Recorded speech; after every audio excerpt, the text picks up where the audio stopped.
আপনার চাকরি জীবনে আপনি কখনো বাংলাদেশের বিষয় বা কোনো কিছু এরকম সিজ করেছেন?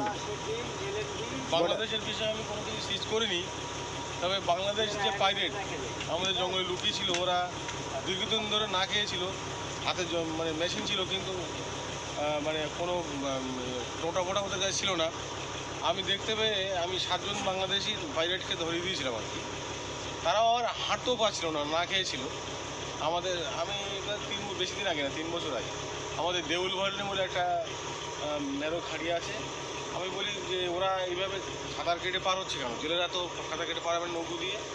দেখলাম, বলে দিলাম, তারপরে ওদের ধরলো, তা ওদের আর পালানোর শক্তি ছিল না। ধরে নিয়ে আবার পুলিশ ধরে নিয়ে গিয়ে আবার জেলে পাঠিয়ে, মানে এতে পাঠিয়ে দিয়েছিল, আলিপুর জেলে পাঠিয়ে দিয়েছিল। তা ওখান থেকে ওদের দেশে ট্রান্সফার করা হয়েছে।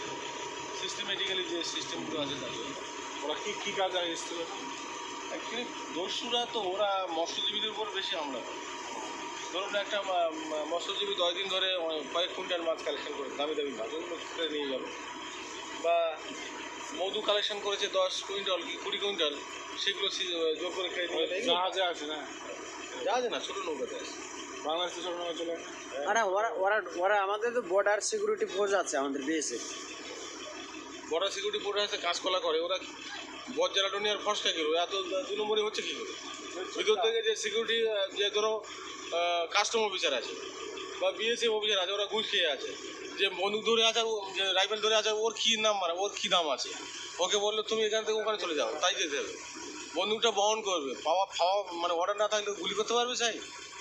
যে বন্দুক ধরে থাকে তার কোনো দাম নেই, শুধু ওই সব বয়ে বয়ে কাঁধে এইখানে তোলা ওঠে।